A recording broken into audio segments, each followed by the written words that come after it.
right, well then I'll stand over here. I'm super pumped to be with you today. I recognize a few faces. Like Sydney said, my name is Mr. Aldis. I do the communications here at the school, so you may have seen me around. I'm so excited to be here because I love the topic that we're going to be talking about today. But the very first thing that I want to do, I know you just got back from some rigorous physical activity as you've been going around campus, but I do have this question, which is, who do you think in this room could do the most push-ups? Dang, we got consensus far faster than I thought we were going to. Well, Leo, I mean, can you come up here for a second? Oh, no. I don't want to put him on the spot. I don't mind. But I'm going to put him on the spot then. Okay, so Leo's here's what we're going to do. How many That's push-ups do you 100. think you can do? Like, what's a good, like, unbroken? Unbroken. Unbroken. Like no rest. No rest. We don't have all day. Like 70, 80. 70, 80? Okay, perfect. Wide. You come right here. We're all going to watch. You are going to go until you literally feel like, hey, Mr. Aldis, if I go again, my arms will fall off. They're going to just explode. My muscles will explode. Okay. But when you his nonchalance with being able to, okay, no problem. Let me stretch real quick. Okay, when you reach that point, do not get up. Okay. You need to stay in that plank position. Don't drop down to the ground. Just sit and hold that. Okay. Yeah. And we'll help count for you. That way we can, make this more of a group activity. Okay. Would you like to? Oh, this isn't a talk about me, man. This is now a talk about Leo. I know. How crazy is that you became the center? Okay, so that's how we're gonna do this. Quick question: do you need any kind of pump-up music or something? Not really. Great. Oh, all natural. Okay. Yeah, I'm not here to force anything on you. So what we will do is we will just count as you go. Okay. Well, please. All right, everyone. Here we go. Let's see how many we get to. I didn't know what we were doing. Me neither till now. Let's go. All right. One. Oh, wait. Hold on, Leo. Hold on. Let's just get your chest to death, man. Chest like. Chest to death. Okay. We're gonna make this a little bit more difficult. Yeah. Okay. Here we go. Now we're starting. 1, 2, 3, 4, 5, 6, 7, 8, 9, 10, 11, 12, 13, 14, 15, 16, 17, 18, 19, 20, 21, 22, 23, 24, 25, 26, 27, 28, 29, 30. Wow, you're cruising. Keep going. 33, 34, 35, 36, 37, 38, 39, 40, 41, 42, 43, 44, 45, 46, 47, 48, 49, 50. Keep going. Oh, hold on. He's just resetting. He didn't drop. 53, 54, 55, 56, 57. It's okay. You do what you need to do. Just don't drop. 58, 59, 60. Okay, now we're starting to get to a good point. 61, 2, 63. It's okay. It's okay. 64, 65, 66, 67. Come on, Lee. Shake it out. You're You got it, good. you got it. 67, 68, 69, 70. Not yet. Hold on. 70, 71, 72, 73, 74. You're good. Shake. 74. I know. That's what makes it so good. 75. 77. Yeah, I can feel the burn. Yeah. 78, 79, 80. 80! Don't get up. Are you going to keep going or do you want to pause? I think that's it. You're going to pause. He's pausing at 80. So just hold that for a second while we move on. Okay, who here is friends with Leo? Friends with Leo. My friend in the red shirt, what's your name? Kenny, come on up here for a second. Okay. Kenny, what's the hardest class that you're in? Probably AP Physics C. AP Physics C. Whoa, yeah, anything that has that many letters in it, that is a lot going on. Okay, so Leo, Kenny, Leo, you guys are friends. Yeah. Okay, so here's what's happening. Leo, Kenny here, Hello. yeah, good. He's just had a pretty crappy day. So Kenny got in an argument maybe with friends or family at the start of the day. Yep. Okay, tough. And then in your AP Physics C class, you just bombed the summative. For real. You just That sounds like you just bombed that summative. Yeah. So I now can't even imagine it at it's this not point. even. Just waiting for Kenny to slow down. You know? We're not talking about a real scenario here. This is all made up. I don't need to know your actual grade. So Kenny here has just bombed his summative. It's the end of the day, Leo, and so Kenny's come to you, and Kenny's like, dude, Leo, this is just such a bad day. He would say bad. You use the word bad. This is such a bad day. Yeah, you just hey, no, don't get down. Okay, you stay right there. Okay, so Leo, here's what you have to do now.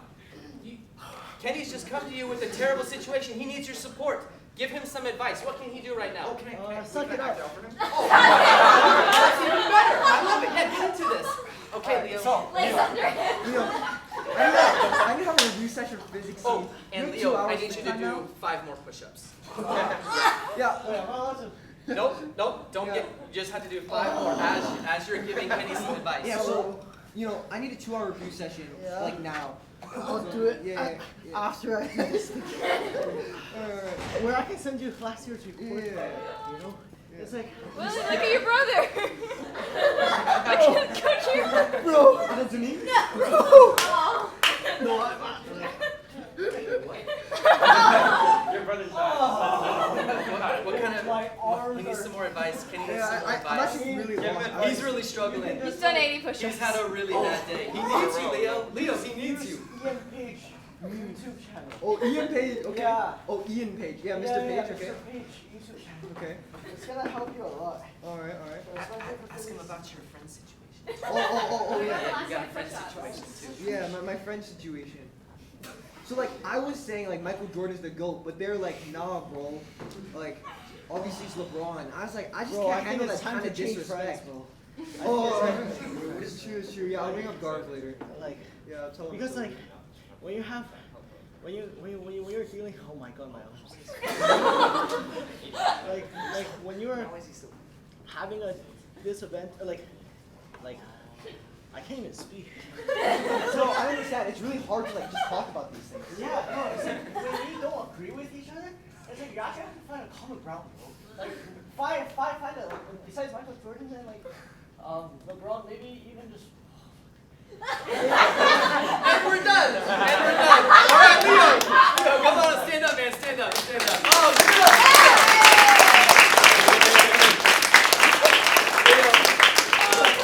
great job, man. You didn't even know that was coming. Whoa, that's. Sit down, man. Kenny, excellent acting. You did the part well. Okay, can we take a second and can we talk about what just happened? What are some of the things that you noticed about Leo as Leo was trying to give advice to Kenny? What are some things that you noticed about him? He was dying. So was he able to give quality advice? That's arguable. I would agree with that statement, yes. What else did you notice about Leo as he's trying to give advice to Kenny?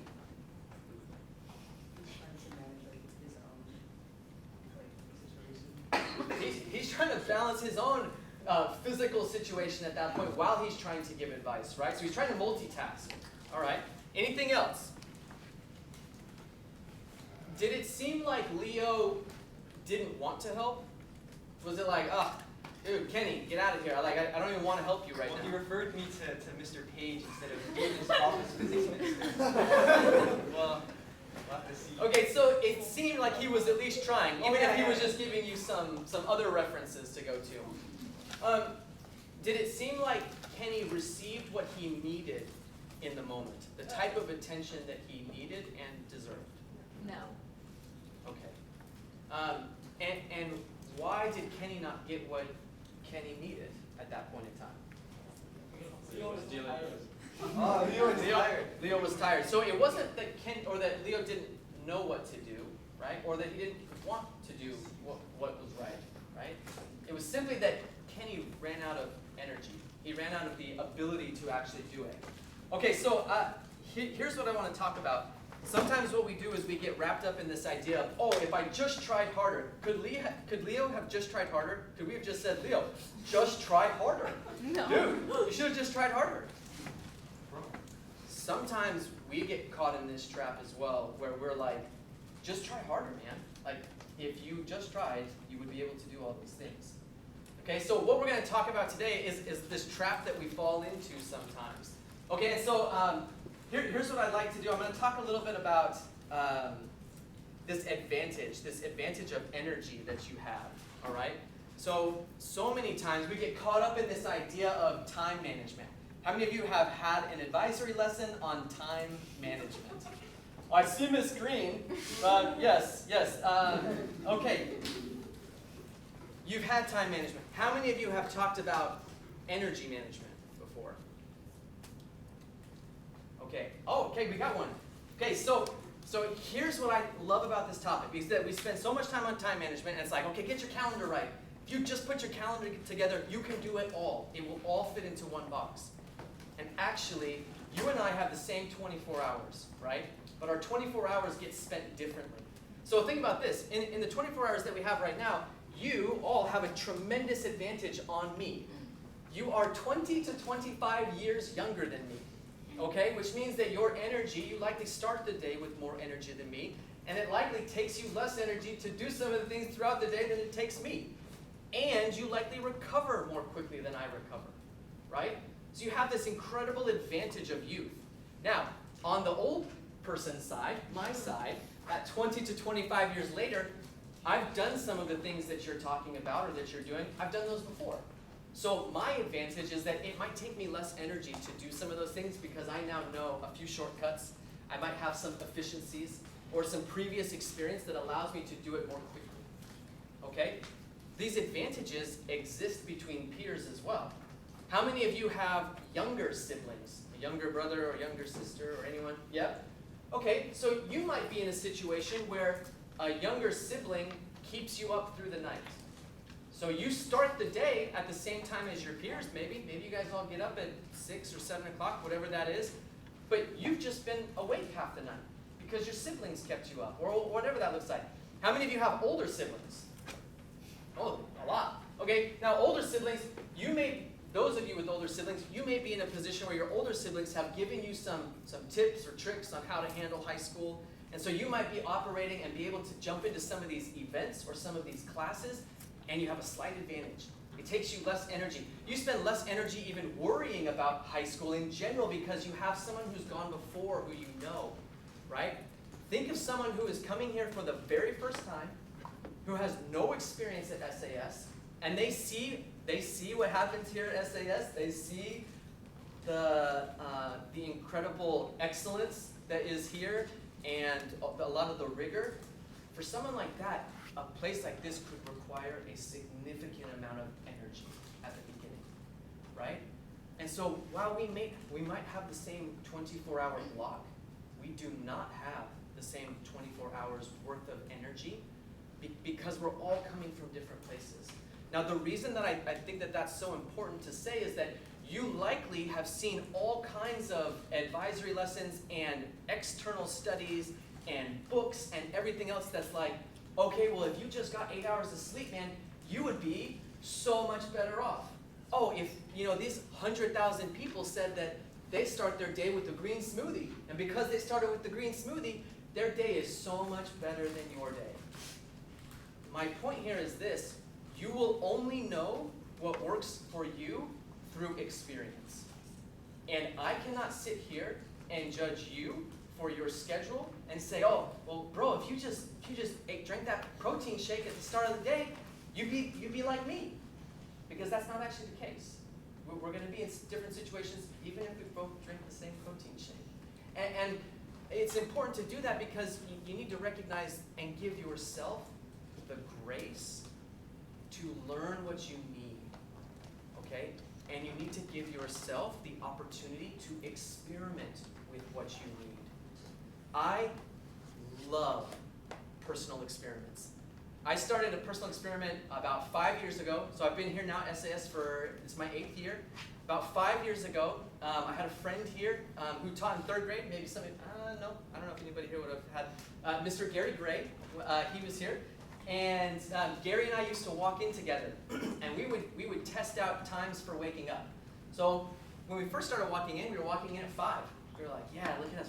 It's dark, feels good. We're like hitting the gym, we're doing this. Then we were like, man, I bet we could get a lot more done if we came in at 4:30. So then we came in at 4:30 and we tested that out. Then one day Gary was like, hey man, what if we tried 4? So then we started coming in at 4. So my alarm for the last 5 years has been going off at 3:58 in the morning, and I come in because for me, that's what works. My best and most productive time of the day is in the morning. But then if you catch me on the tail end of the day, I'm like my grandpa. It's like 5 o'clock, 4 o'clock in the afternoon. I'm like, it's dinner time. It's dinner time, everybody. Let's wrap this up. Oh, the sun's still out. We gotta let the sun come down because I'm going to bed right now. But that's what works for me in the phase of life that I've been in until recently. So I have 4 kids now, and my youngest is 5 months old, and so he's a baby, and the sleep is he's our worst sleeper, hands down. And my wife so lovingly a little while ago, and she came to me and was like, hey, I know this schedule that you're doing, has been working for you, but really would love to, have a discussion about how we can make this work for our family. And I was like, oh, I know what this means. I'm gonna have to do another experiment. And so here I am. A couple weeks ago, I got so pumped when she came to me because I was like, okay, now I get to see what works in this new context. And so now I'm playing around with my schedule. And so I want you to feel like you have this permission to not look at the person next to you and go, well, I gotta do the same schedule that Leo's doing because Leo can do 80 unbroken push-ups. So if he can do it and I do his schedule, then I'm gonna be just like Leo. The reality is you will never be just like the people sitting next to you. And that's 1,000% okay. You are only going to be you, but you can only be you if you will let yourself figure yourself out. And sometimes that takes you trying to be like other people, because then you're going to figure out, nope, Leo's schedule didn't work, nope, Kenny's schedule didn't work, somebody else's schedule worked, Mr. Aldous' schedule, you should try my schedule sometime. I'll see you in the next gym at a little bit early. Okay, so now that we've established you need to experiment with some things, here's what I want to jump into. There was an article that came out, it's been about a decade now, through the Harvard Business Review called The Making of a Corporate Athlete. This article is, I reference this all the time because I love it. These researchers went out and what they found is that corporate executives, probably many of your parents, right, are in these situations where they're being asked to do significant amounts of work, and they're not resting. So what they did is they did a comparison between corporate executives and professional athletes. And they started to figure a few things out. Let me have somebody read.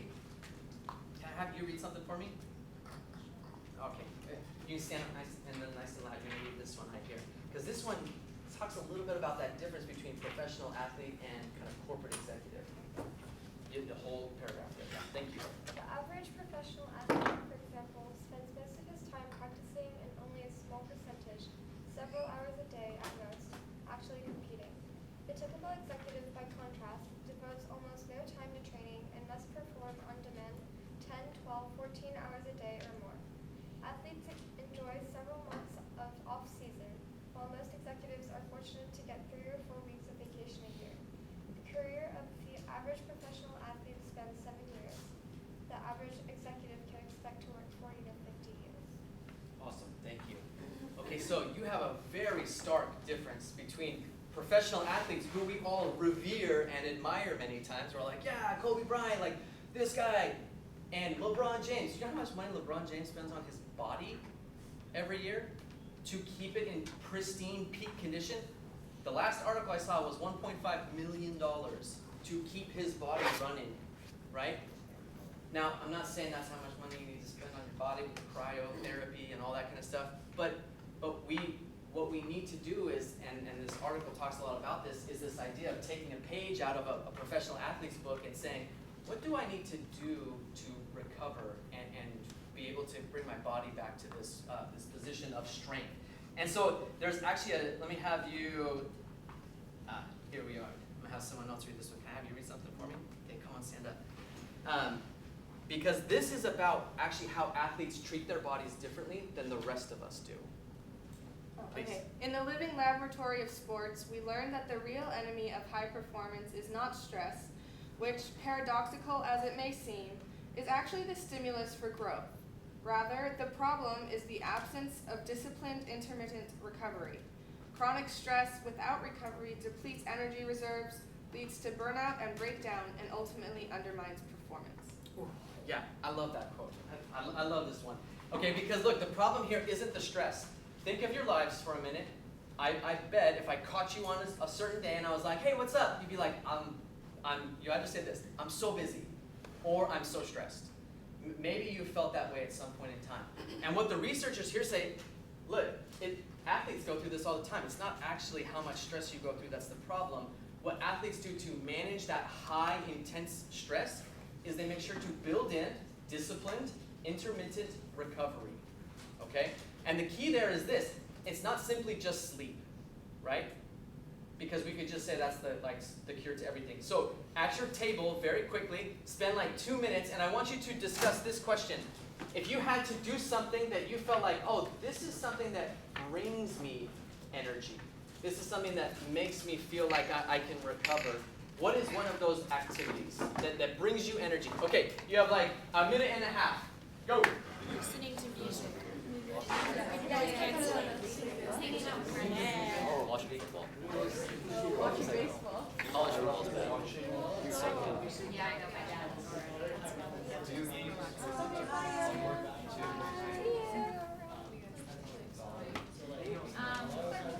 First NFL game. No. Doesn't sound. Yeah. Niners. 49ers. Really? Yeah. Yeah, I like Trey Lance. I saw his first touchdown. So I only watched the team with Kaepernick this weekend. oh, yeah, I like him. Yeah, no, I like him. We haven't had our first game yet. It's this weekend. It's Monday at 3 a.m. You got 30 seconds, 30 more seconds. What about you?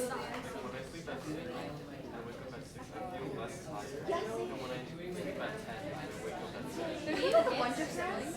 Yeah, I get stressed. He stresses me out unnecessarily. I have one sibling who's in fifth grade. I just handle the stress until summertime, really. That's when I go back to New York and then I de-stress there. In New York? Yeah. That's quite high stress. Not Manhattan, I'm upstate New York. Like the country. Okay, let's bring it back together. I'm gonna have each table, I'm gonna bounce around very quickly. Have somebody from the table just share one or two of the things that popped up during your discussion. What are a couple things that re-energize over here? I said, Sleep. Sleep, yes. I heard going home. It's like, Going home, like back to your home country or back to your home, your house home? Both? Yeah, country, perfect, love it. He said watching TV or listening to music. Watching TV, listening to music, love it. Reading, hanging out with friends. Reading, hanging out with friends, that relationship aspect. And over here? Someone said long showers. Long showers, yeah. Yeah, love it. Which of these is right? All of them. Okay, good answer. Yeah, that was good. Okay, now you might be thinking, dang, Mr. Aldis, I don't have time to do my long shower in between the two summatives that I have in the middle of the day. So now what am I supposed to do? Because my day consists of all these things going on, and so I don't have the chance to be able to do this like grand activity. I can't go home every weekend, every time I need to be able to like recharge. Okay, so here's the second part of the article that I really loved, which is the researchers realized that and said, okay, well, some days are just really hard. And you just are going to have 3 back-to-back summatives, and you're going to have a sports practice in the morning, and then you're going to have a family thing, another social thing after that. And you're just going to have to do all those things. And what they did is they looked for athletes and professional sports where athletes go through something similar. And they used tennis. Does anybody here play tennis? Or has played tennis before? Okay. Oh, yeah, a few folks love it. They looked at professional tennis players, and what they found is that the best professional tennis players actually build in these kind of micro recovery routines, these rituals, these recovery rituals in between points. So in a span of about 10 to 15 seconds, they are able to, I won't have anybody read this one, I'll read this one because I like this. It says their between point routines include concentrating on the strings of their rackets to avoid distraction. So even just something like, I'm going to focus on the strings on my racket right now. Assuming a confident posture. So maybe they just like lost the point and they're feeling down, but then they have to physically pick themselves up to get that confident posture back. Visualizing how they want the next play to, or the next point to play out. And it says these routines have startling physiological effects. When we hooked players up to heart rate monitors during matches, the competitors with the most consistent rituals showed the greatest amount of variation. Their heart rates rising rapidly during play and dropping as much as 15 to 20% in between points. Now 15 to 20% might not sound like a lot, but when your heart is pounding, it is massive. And so the idea is this, is that you should be looking for these mini recovery rituals that you can do when you have that 10-minute walk between the physics B, C, AP, D, C, D. When you take that class, when you go from that really hard physics class to another really hard different class, you need to figure out what's my mini routine. And so I will tell you some of the things that I do in between meetings. Sometimes it's just simply getting up and I will walk outside because I've been indoors for so long. So just actually getting a little bit of sun for a split second is enough to kind of jolt me or get me something back. I really enjoy hand lettering. Like, so I have a journal that I keep with me almost at all times. And so it's just filled with doodles. And for me, that's just a very quick, I can draw one letter and then I move on and I get into the next thing.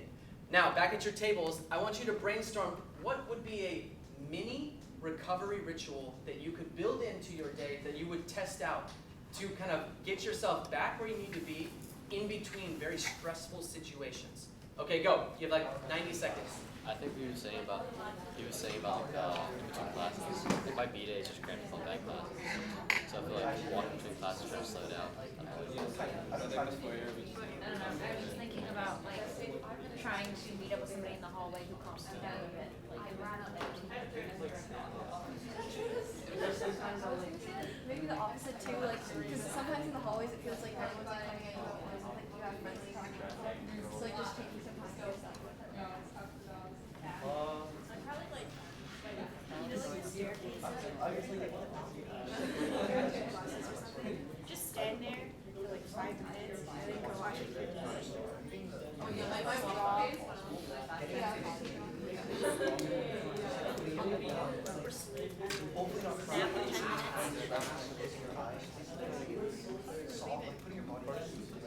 Probably the same as yours, just like just staying in class for a moment and just doing what I need to do, or meeting with friends during class. Okay, let's bring it back together, and we're gonna close things out here. We're gonna go back around. We'll go start this side and work our way around. A couple of mini recovery rituals. What might you try? Or what do you currently do? Talking to friends in between classes. I love it. I think I also heard music as well in between. I love that one also. This table over here. Food is crucial. Yes, the right snack at the right time can mean the difference between life and death at many times. Yes, over here. We talked about the walk idea that we talked about. Love it. Getting outdoors, getting some, and you know what? I even love the rain days. There's something that's like therapeutic about hearing the rain, especially as we've got the outdoor areas. Love that. Getting outdoors. And then over here. You said looking out, like outside, and like I think we were talking about like the stairways and like the balconies in between that you can just kind of look out a little bit. I love it. Again, it's that connection to nature, right? Okay, so here's what I want to bring us back to, and what we'll close with right now is this. My biggest hope for you is that you are able to focus your energy. Oh, no, I was going to go with energy right there. It just happened in a moment. That you focus your attention on your personal energy management, and then allow yourself that chance to be able to test out what works for you, right? Because you're going to have really stressful days. If you haven't already, that's amazing. If you have, I understand. And even on the adult side, I would guess, Ms. Green also, you may have had a couple stressful days here at SAS as well. One or two. They sometimes happen even for the adults here as well. And so we also have those rituals. I will tell you this, if you can learn to do energy management now at your age, you will be far ahead of many of your peers globally, and you'll be far ahead of many of the adults that I know. Right? We get so lost in some of these tactics, and we forget because we're trying to keep up with everybody else around us. And it's like, I should be able to do the same schedule. Why can't I do 80 push-ups like Leo can do? Right? That's just not how it is. Right? You figure out what works for you, and you stick with it, and you continue to experiment. And that's when you're going to find that you come into your own, and because you're managing your energy well all day long, you're able to move through stressful situations like a fluid professional athlete. Okay, thank you very much.